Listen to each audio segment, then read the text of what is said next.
Hey everybody, it's Anthony at Gravitee, and today I'm going to tell you a little bit about the new Gravitee developer portal and just do a quick demo of some of the changes that have come into APIM 4.7.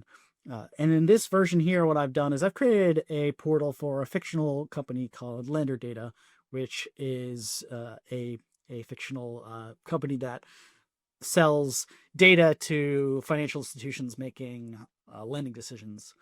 And in this case, I've done some light customization to the portal. So it's got just a little bit of custom CSS layered on top of the out-of-the-box configuration. And it's very easy to do that. So we're very excited to see these types of portals out in the wild. We've got a few already that we're excited to share. And in 4.7, I've done a small change here wherein we now have the ability to switch between the catalog view being tabs, or excuse me, the categories view being tabs, or the categories view being a tiles like this. And so in this case, I'm going to go ahead and click on this credit category here. And when I come in there, I'll see the APIs that are a part of this category. And let's say I click on this credit risk API. I come to the API homepage here. Now, here what I've got is first and foremost the details page. So I've got the homepage for my API that describes what it is at a high level. And this is just regular markdown page here. And then I can look at the documentation for this. And I can have multiple documentation pages, but in this case, I've just got an open API spec for this document, for this API. And I can see exactly how I can consume from this API. In this case, I'm using Redoc as the API viewer. And then I can look at my subscriptions. Now, in this case, I'm the admin user, so I can see multiple applications. A lot of times you might only see one application, or maybe just the applications that you belong to. And in this case, I've got a subscription for the first application, which is the default application. So here I've got the API key and the curl command for that application. And I've got the same thing here for the other application. And now, let's say I'm going to make some calls to this API. So I can go over to my API spec and I can see what the endpoint is that maybe I want to call to get data for this API. Now I've gone ahead and loaded those API keys into my terminal here. And now what I'm going to do is I'm going to make two calls to this API, one for each application, and show the logs for that call for each application separately in the portal.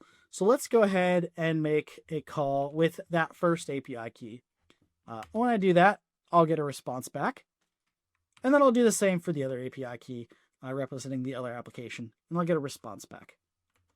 Now, if I go back over to my portal here and go over to the applications page, this is where I'll see all the applications that my user belongs to. And if I come in here, I'll start by seeing the analytics and logs for the application. So I can see here the request and response for that specific request entry that I'm looking at.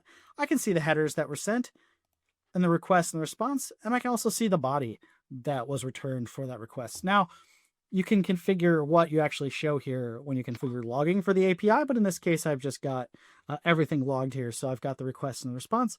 I can also view the settings for this application here. So I've got the name as well as the OAuth configuration in the case this application uses OAuth. But in any case, I looked at that for the first application, and now if I go back to my list of applications, I can also see the same data here for the other application. So anybody who's logged in for their own client making their own calls is going to see separated data specific to just their requests. Just a few other things I've got in this portal. I've got some custom links here on the landing page. I have even linked to a page within the portal here. So if I click on this, it'll take me directly to a page here where I've got my guides data. These are just global documentation for this portal where I can see, okay, who is this company? What data do I need to know? And then like, what are the terms of service, for example, that I've got in this portal?